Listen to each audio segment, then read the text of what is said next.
इस्लाही और रूहानी इलाज से मुतल्लिक़ कुरान और सुन्नत की रोशनी में मज़ीद वीडियोस देखने के लिए हमारे YouTube channel Arif Mahmood Salafi official को सब्सक्राइब कीजिए। नहमदुहु व नुसल्ली अला रसूलिहिल करीम अम्मा बाद औज़ु बिल्लाहि मिनश शैतानिर रजीम मिन हम्ज़िहि व नफ़्ख़िहि व नफ़्सिहि। किसी खातून का सवाल है कि इशराक और चाश्त की नमाज में क्या फ़र्क है और इनके नवाफिल की तादाद कितनी है।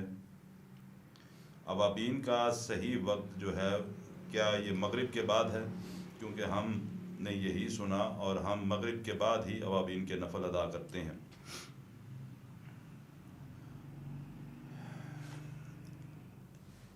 आपने ये सवाल किया कि इशराक और चाश्त की नमाज में फ़र्क क्या है और ये कितने नवाफिल पर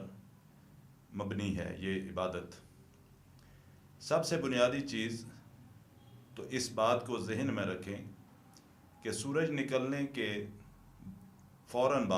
बाद से मुराद ये नहीं कि सूरज निकलने का तलू होने का जो वक्त है, जो ही वो वक्त शुरू हो तो उसके बाद, ऐसी बात नहीं, बल्कि सूरज के तलू होने को जब 10 से 15 मिनट गुजर जाएं।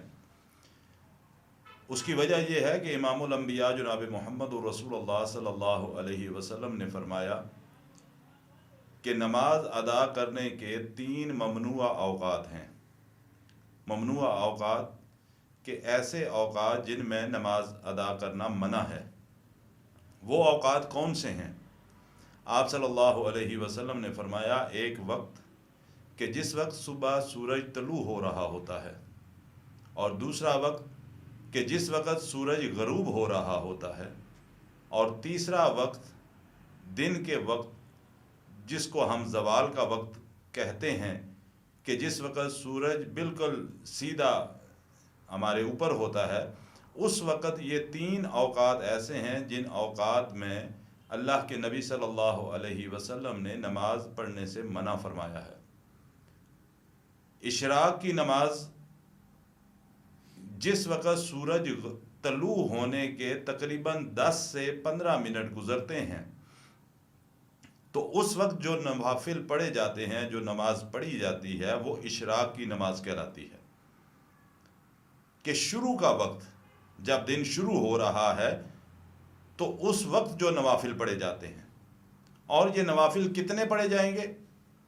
अल्लाह के नबी सल्लल्लाहु अलैहि वसल्लम के फरामीन का अगर मुताला किया जाए तो इमामुल अंबिया जनाब मोहम्मद रसूलुल्लाह सल्लल्लाहु अलैहि वसल्लम फरमाते हैं कि अगर कोई शख्स फजर की नमाज को अदा करे,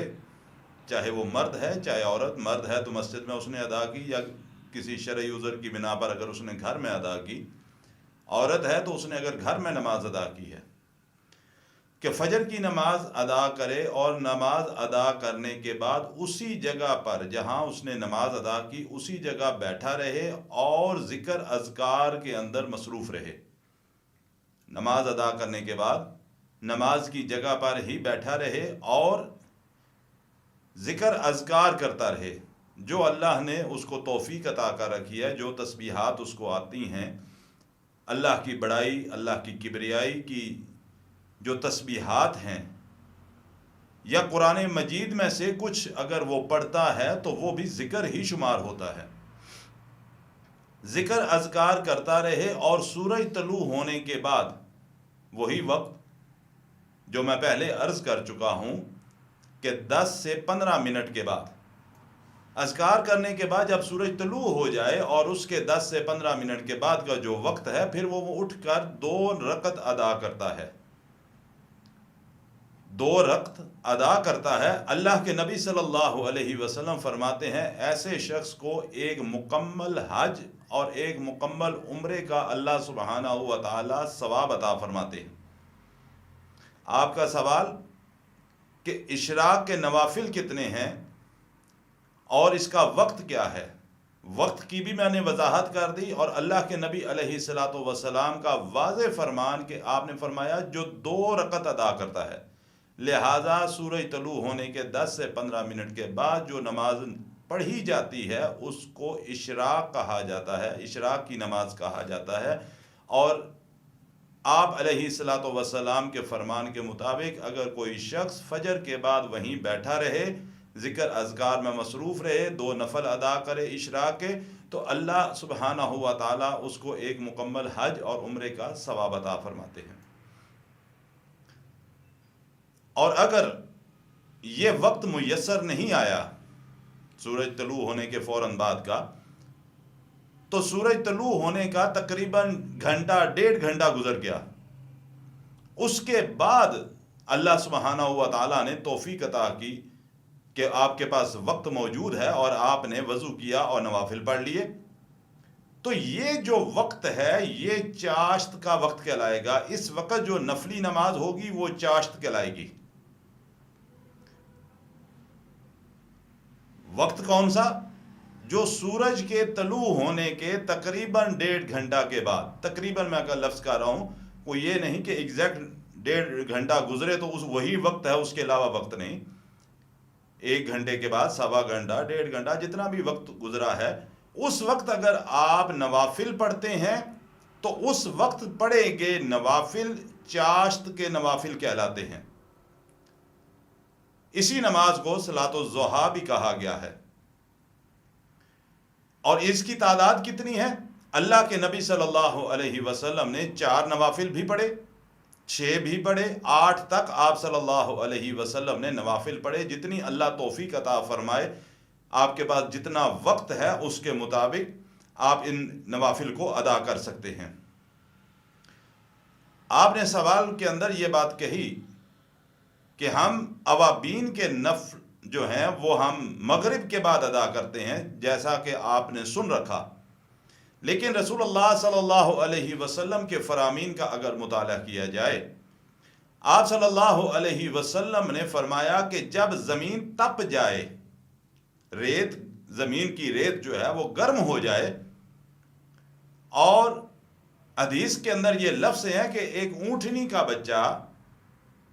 وہ سایہ کی تلاش میں، یعنی بھاگ کر ماں کی طرف چلا گیا یا سائے میں چلا گیا، اس کے پاؤں زمین کی جو ریت تپی ہوئی ہے اس کی وجہ سے اس کو اس کی حدت محسوس ہوئی اور اس نے سائے کی تلاش کے اندر وہ اپنی ماں کی طرف چلا گیا۔ اس وقت جو نوافل پڑھے جائیں گے وہ نوافل اوابین کے نوافل کہلاتے ہیں۔ اب مغرب کے بعد اگر ہم پڑھیں تو مغرب کے بعد تو موسم ویسے ہی اس کے اندر حدت اور گرمی ختم ہو جاتی ہے، سورج غروب ہو جاتا ہے اور مغرب کے بعد تو ٹھنڈک محسوس ہوتی ہے، زمین کی جو تپش ہے وہ ختم ہو جاتی ہے۔ زمین کی تپش کس وقت ہوتی ہے؟ سورج گرمیوں کا موسم ہو تو سورج نکلنے کے تقریباً 3-3.5 گھنٹے کے بعد کھلی جگہ ہے تو دھوپ کے اندر حدت تیز ہو جائے گی، موسم کے لحاظ سے اس میں دورانیہ وقت جو ہے وہ آگے پیچھے ہو سکتا ہے، لیکن ایک بات کو اچھی طرح اپنے دل و دماغ کے اندر نشین کر لیجئے کہ چاہے اشراق کی نماز جو سورج کے طلوع ہونے کے 10 سے 15 منٹ کے بعد،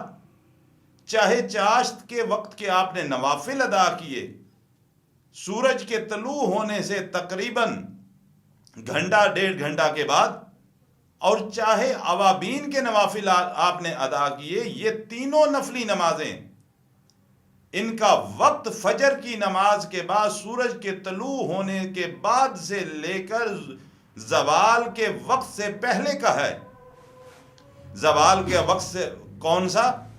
دن کو جو وقت ہے، دوپہر کا جو وقت ہے، جب سورج نے بالکل سیدھا آ جانا ہے، اور وہ وقت بھی موسم کے لحاظ سے آگے پیچھے تبدیل ہوتا ہے، بعض اوقات 12 بجے کے بعد وقت ہوتا ہے اور 12 بجے سے پہلے بھی موسم کے لحاظ سے وقت ہو سکتا ہے۔ تو لہذا کوشش اس بات کی کرنی چاہیے کہ ہم اپنے اعمال کو رسول اللہ صلی اللہ علیہ وسلم کے فرامین کے مطابق ادا کریں، اور زوال کے وقت سے پہلے ہم اللہ اگر ہمیں توفیق عطا فرمائے تو ہم اوابین کے نفل بھی پڑھیں، چاشت کے نفل بھی ادا کر لیں، اور اشراق کے وقت یعنی جس وقت سورج طلوع ہوا اس کے 15 منٹ کے بعد تقریباً ہم 2 نفل ادا کر لیں۔ اللہ سبحانہ و تعالی ہمیں رسول اللہ صلی اللہ علیہ وسلم کے فرامین کے مطابق اعمال کرنے کی توفیق عطا فرمائے۔